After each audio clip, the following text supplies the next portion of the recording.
ओम शांति। 8 अक्टूबर 2020 बाबा के महावाक्य। मीठे बच्चे, बाबा आए हैं तुम्हें बहुत रुचि से पढ़ाने। तुम भी रुचि से पढ़ो। नशा रहे, हमको पढ़ाने वाला स्वयं भगवान है।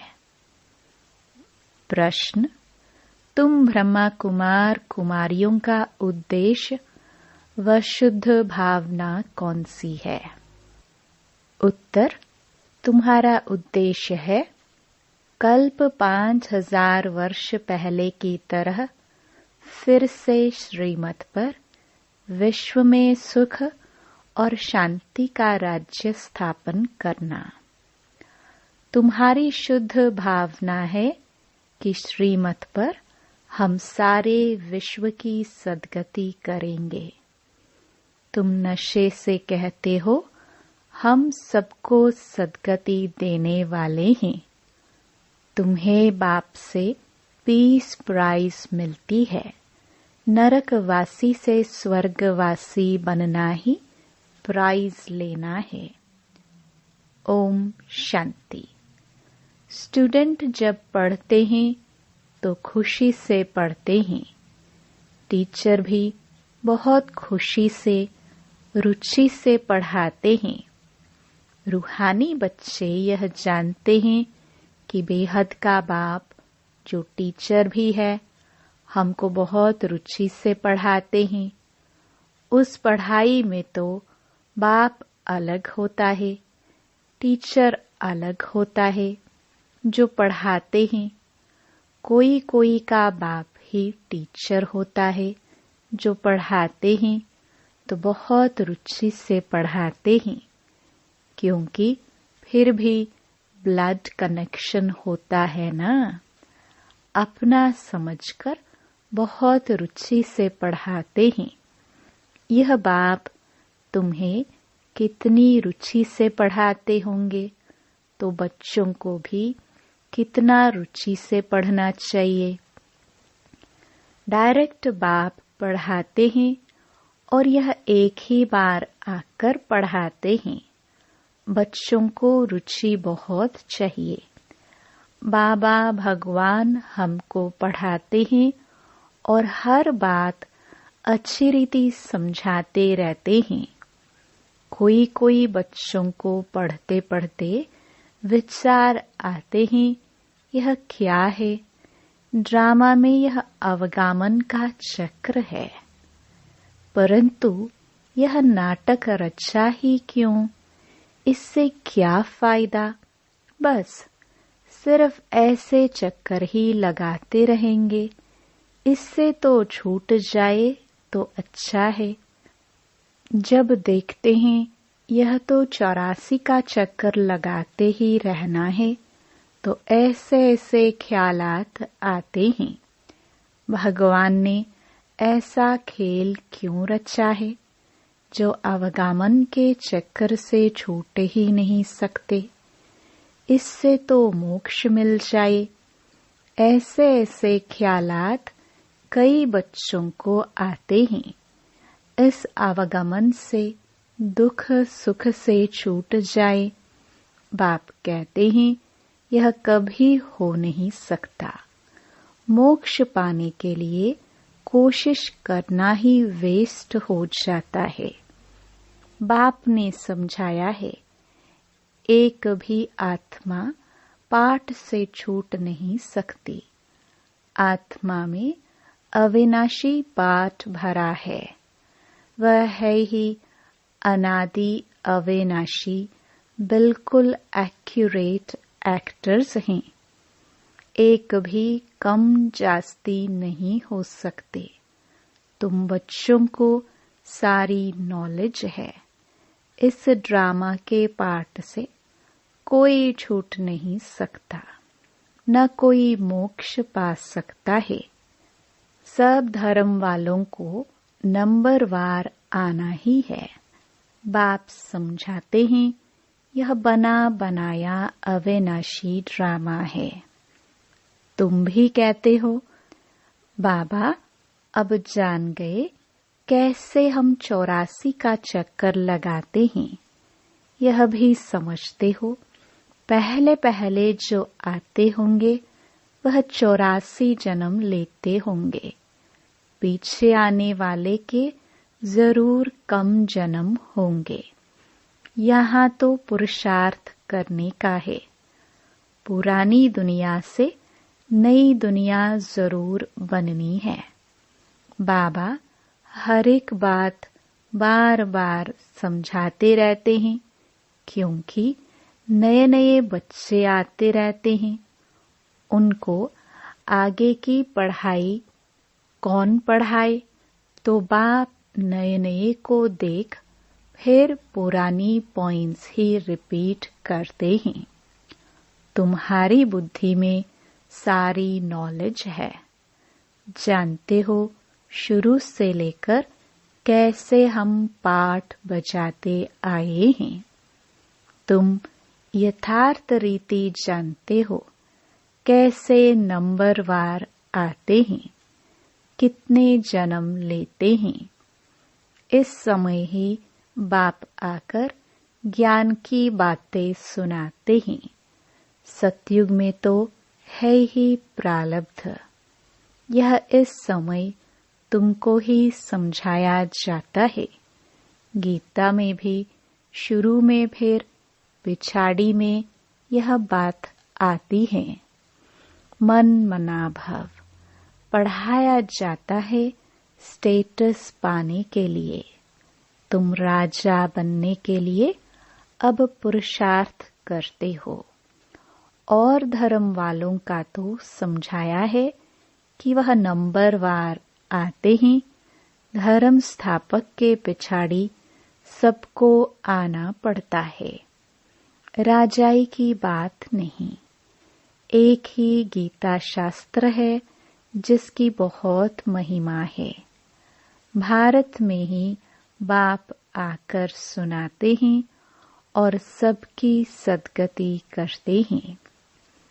वह धर्म स्थापक जो आते हैं वो जब मरते हैं तो बड़े बड़े तीर्थ बना देते हैं।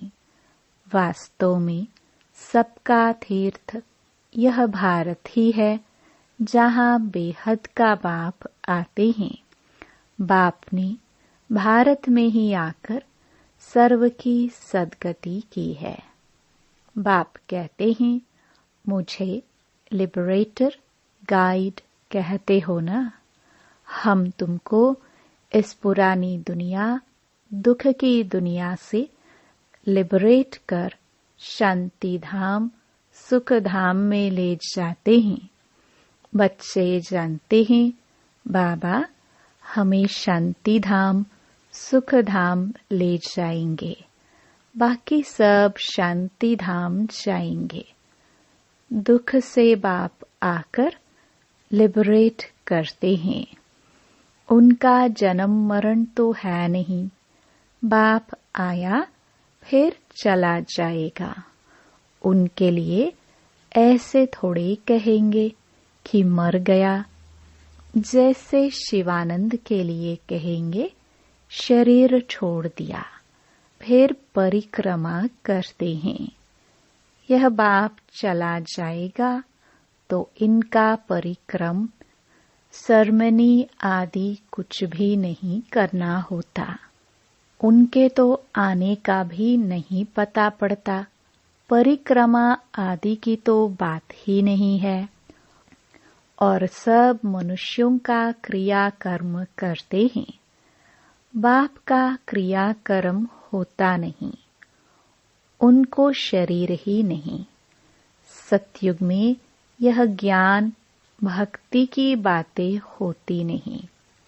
यह अभी ही चलती हैं और सब भक्ति ही सिखलाते हैं। आधा कल्प है भक्ति, फिर आधा कल्प के बाद बाप आकर ज्ञान का वर्षा देते हैं।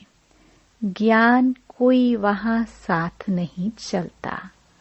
वहाँ बाप को याद करने की दरकार ही नहीं रहती। मुक्ति में है।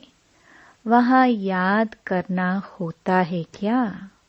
दुख की फरियाद वहाँ होती ही नहीं। भक्ति भी पहले अव्यभिचारी, फिर व्यभिचारी, इस समय तो अति व्यभिचारी भक्ति है। इसको रौरव नरक कहा जाता है। एकदम तीखे में तीखा नरक है, फिर बाप आकर तीखा स्वर्ग बनाते हैं। इस समय है 100% दुख, फिर 100% सुख शांति होगी। आत्मा जाकर अपने घर विश्राम पाएगी। समझाने में बड़ा सहज है।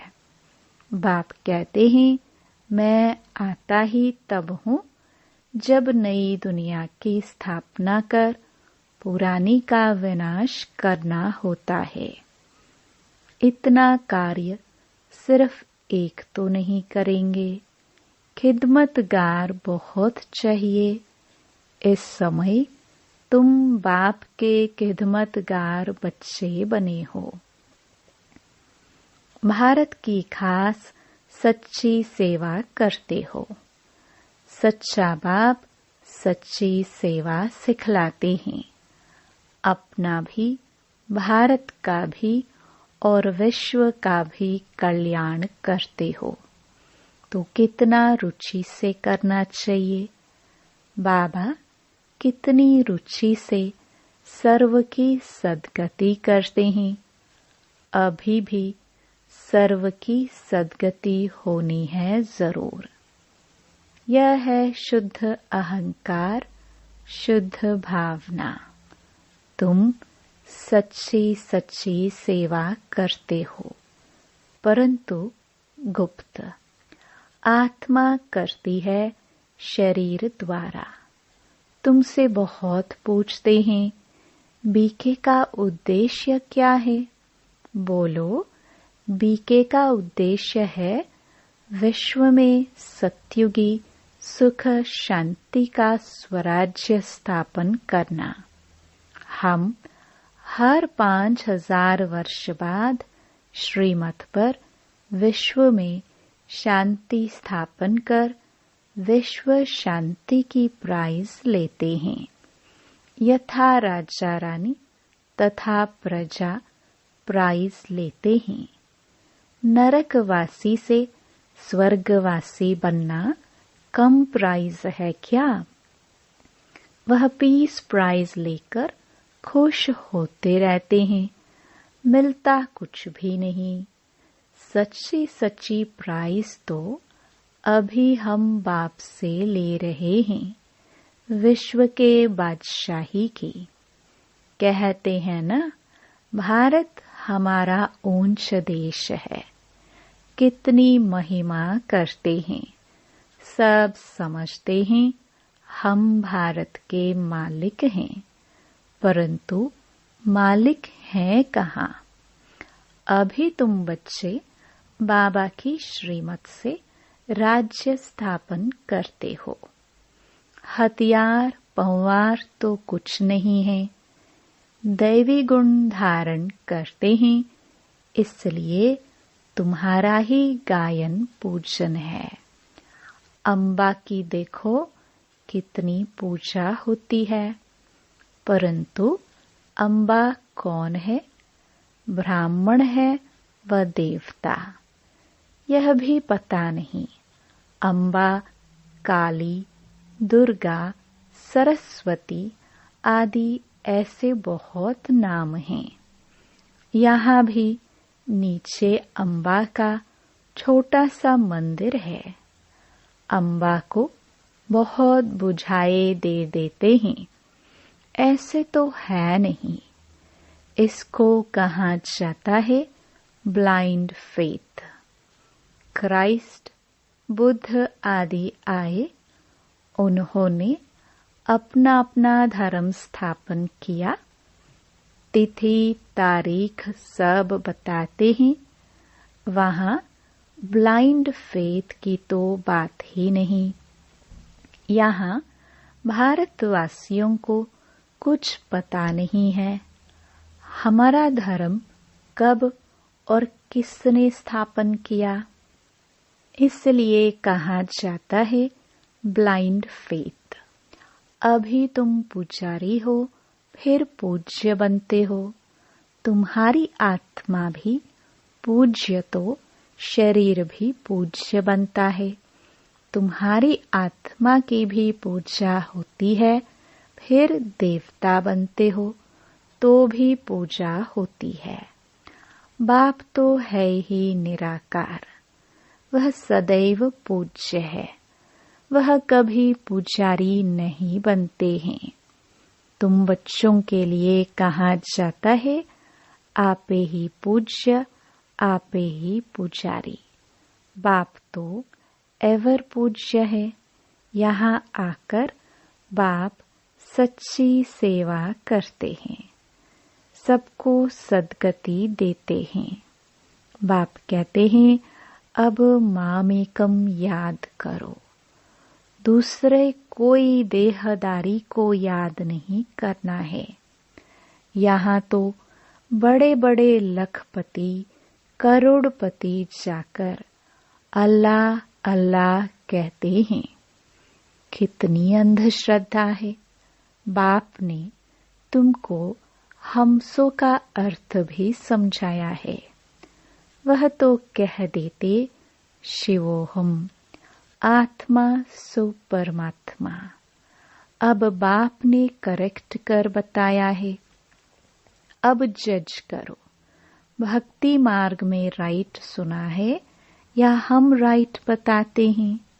हमसों का अर्थ बहुत लंबा चौड़ा है। हमसो ब्राह्मण, देवता, क्षत्रिय। अब हमसों का अर्थ कौन सा राइट है? हम आत्मा चक्कर में ऐसे आती हैं। विराट रूप का चित्र भी है। इसमें चोटी ब्राह्मण और बाप को दिखाया नहीं है। देवताएं कहाँ से आए, पैदा कहाँ से हुए? कलयुग में तो है शूद्र वर्ण। सतयुग में फट से देवता वर्ण कैसे हुआ, कुछ भी समझते नहीं। भक्ति मार्ग में मनुष्य कितना फंसे रहते हैं। कोई ने ग्रंथ पढ़ लिया, ख्याल आया, मंदिर बना लिया, बस ग्रंथ बैठ सुनाएंगे। बहुत मनुष्य आ जाते, बहुत फॉलोवर्स बन जाते हैं। फायदा तो कुछ भी नहीं होता। बहुत दुकान निकल गए हैं। अब यह सब दुकान खत्म हो जाएंगे। यह दुकानदारी सारी भक्ति मार्ग में है। इनसे बहुत धन कमाते हैं। सन्यासी कहते हैं हम ब्रह्म योगी, तत्व योगी हैं। जैसे भारतवासी वास्तव में हैं देवी देवता धर्म के, परंतु हिंदू धर्म कह देते हैं। वैसे ब्रह्म तो तत्व है। यहाँ आत्माएं रहती हैं। उन्होंने फिर ब्रह्म ज्ञानी, तत्व ज्ञानी नाम रख दिया है। नहीं तो ब्रह्म तत्व है रहने का स्थान। तो बाप समझाते हैं कितनी भारी भूल कर दी है। यह सब है भ्रम। मैं आकर सब भ्रम दूर कर देता हूँ। भक्ति मार्ग में कहते भी हैं, हे प्रभु तेरी गति मत न्यारी है। गति तो कोई कर ना सके। मतें तो अनेकानेक की मिलती हैं। यहाँ की मत कितनी कमाल कर देती है। सारे विश्व को चेंज कर देती है। अभी तुम बच्चों की बुद्धि में है। इतने सब धर्म कैसे आते हैं? फिर आत्माएं कैसे अपने अपने सेक्शन में जाकर रहती है। यह सब ड्रामा में नोंद है। यह भी बच्चे जानते हैं, दिव्य दृष्टि दाता एक बाप ही है।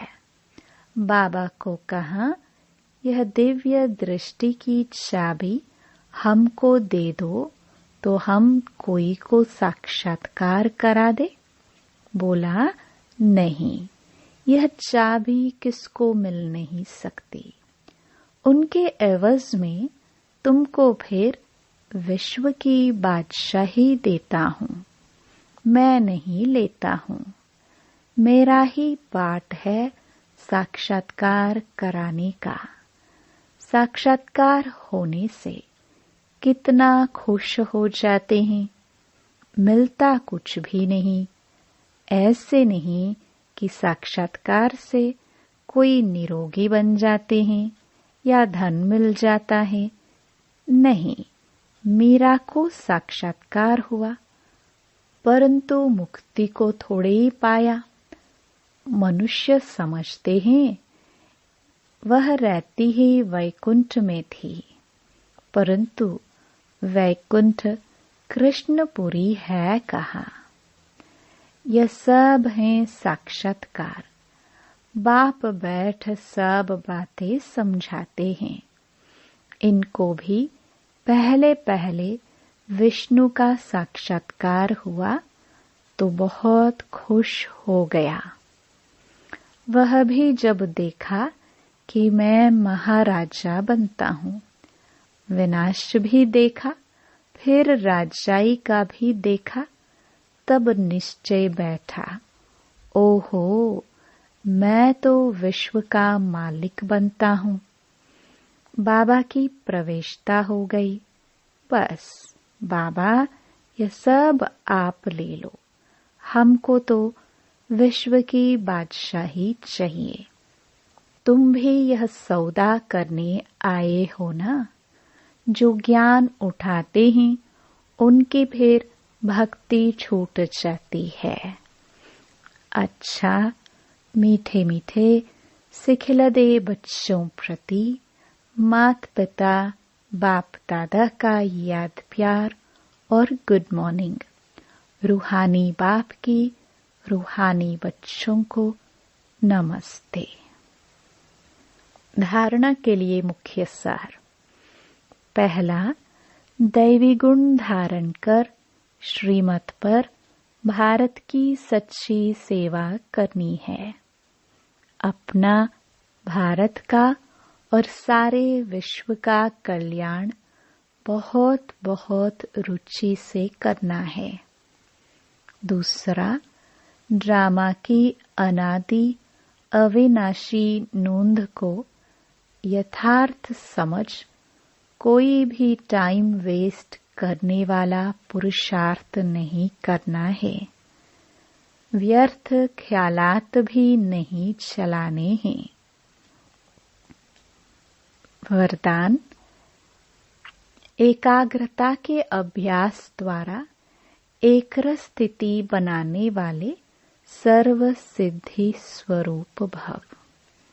जहाँ एकाग्रता है वहाँ स्वतः एकरस स्थिति है।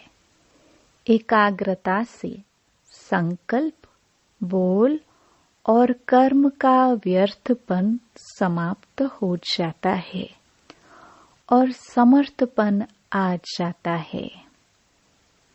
एकाग्रता अर्थात एक ही श्रेष्ठ संकल्प में स्थित रहना। जिस एक बीज रूपी संकल्प में सारा वृक्ष रूपी विस्तार समाया हुआ है। एकाग्रता को बढ़ाओ तो सर्व प्रकार की हलचल समाप्त हो जाएगी। सब संकल्प, बोल और कर्म सहज सिद्ध हो जाएंगे। इसके लिए एकांतवासी बनो।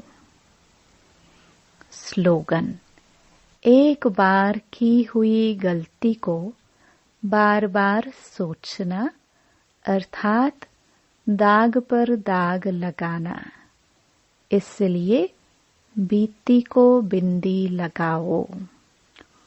ओम शांति।